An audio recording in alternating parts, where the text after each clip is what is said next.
ये हादसा तो मेरे साथ बहुत बुरा आया था क्योंकि मेरे जवान भाई थे, मीडिया में थे, उन्होंने सुसाइड कर ली। हस्बैंड भी उसके बाद हमारे पीछे आ गए, तो बस करते करते उन्होंने दूसरी शादी कर ली। दोस्त तो नहीं छेड़ते आपको?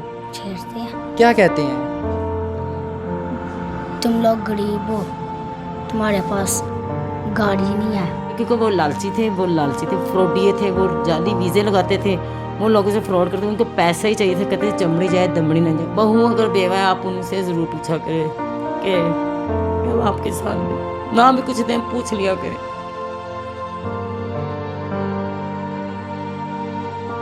अस्सलामुअलैकुम, आप देख रहे हैं लाहौरी जलवा। आपके साथ मौजूद है आपका खिदमतगुजार फ़ाहद हसन।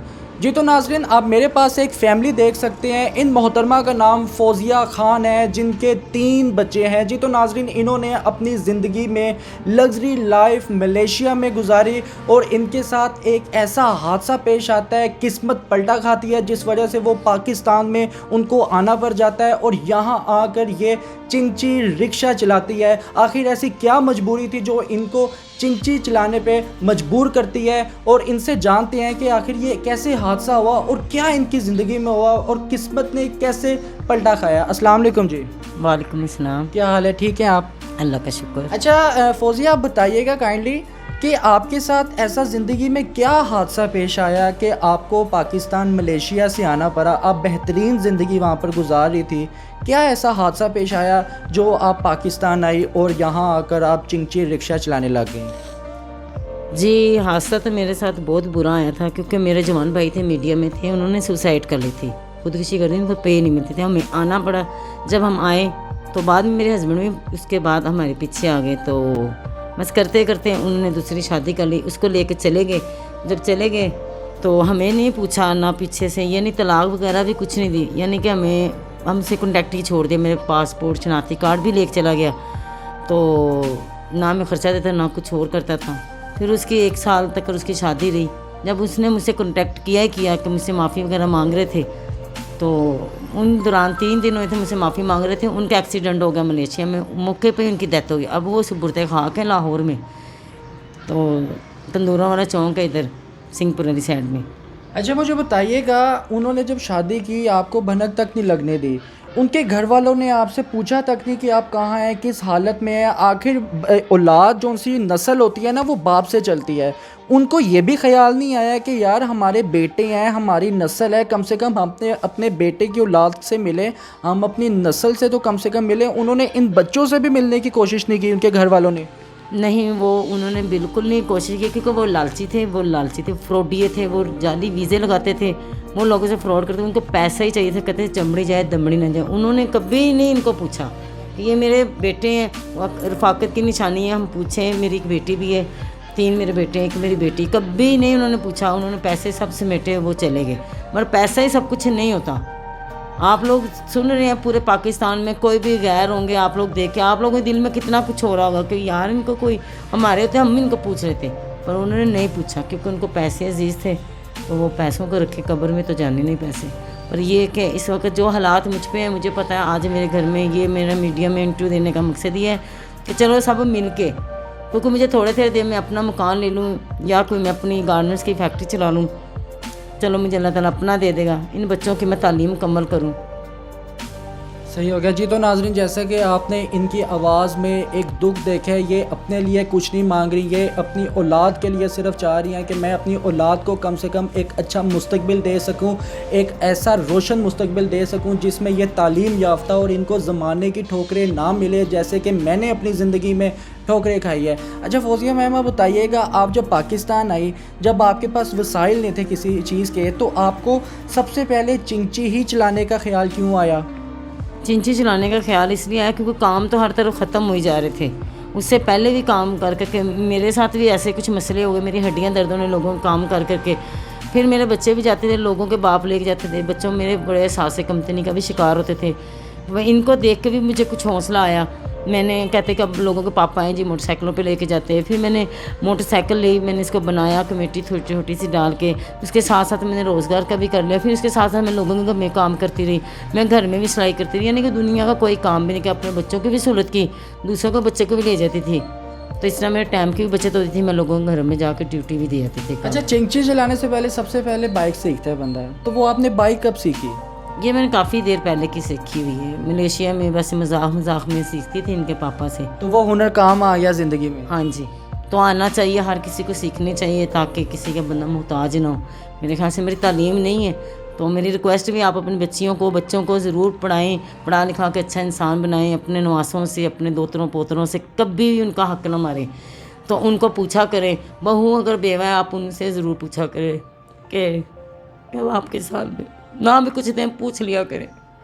तो आप गवर्नमेंट से क्या चाहती है, गवर्नमेंट से आप क्या रिक्वेस्ट या अपील करना चाहती हैं? गवर्नमेंट से तो मैंने अपील करना चाहती हूँ क्योंकि वो हमारा बुनियादी हक है, उनका चाहिए हमें। हम पाकिस्तान में हमारी वजह से ही गवर्नमेंट है, तो गवर्नमेंट की वजह से हमें घर तो कम से कम देना चाहिए। वो वैसे ऐलान करते हैं गरीबों को मकान मिल रहे हैं, कहाँ मिल रहे हैं, कौन दे रहा है? आके मुझे कोई दे, लाइफ दे, सबको बताएं, मुझे दे मकान। मैं अपने बच्चों को लेके इज्जत से अपनी बच्ची को, अपने बच्चों को लेके बैठना चाहती हूँ, अपना कारोबार करना चाहती हूँ।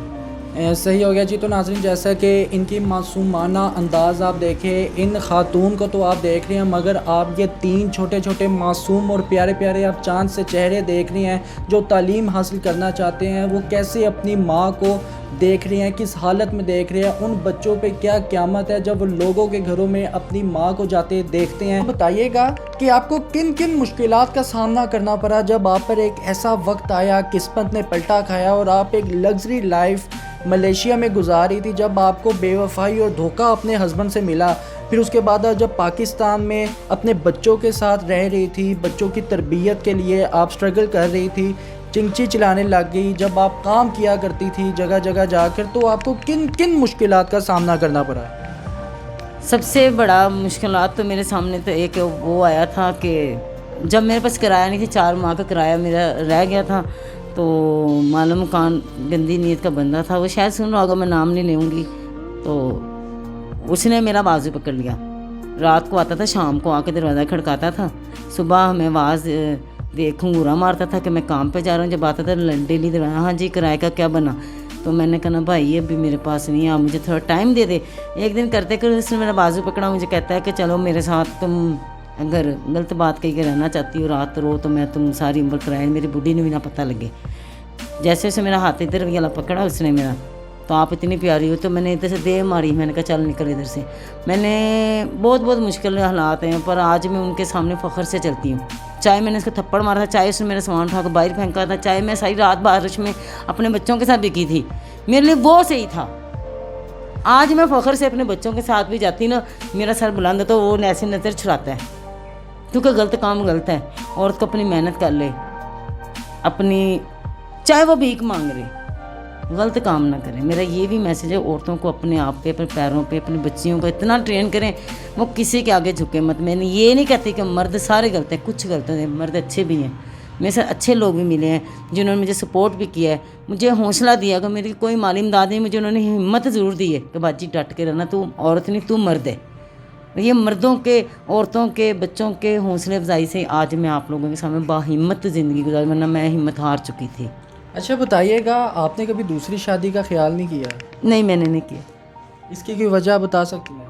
पहले इतना दिल खट्टा हो गया दूसरी जगह करने की क्या ज़रूरत थी, क्योंकि जब पहले शोहर इतना प्यार करने वाला था तो उसने दूसरी शादी कर ली। उसने हमें पूछा नहीं, उसके बेटे मेरे में से हुए, कमी भी नहीं थी, अल्लाह का शुक्र था। अल्लाह पाक ने सबसे पहले हाथ पैर सलामत हो, तो मेरे ख्याल से पहली करके क्या निकलना क्या था दूसरी शादी करके, मुझे कोई ये बता। कभी आपने सोचा नहीं कि बच्चों के मुस्तकबिल के लिए उनको एक बाप का नाम मिल जाए, उनकी तरफ से एक सपोर्ट मिल जाए?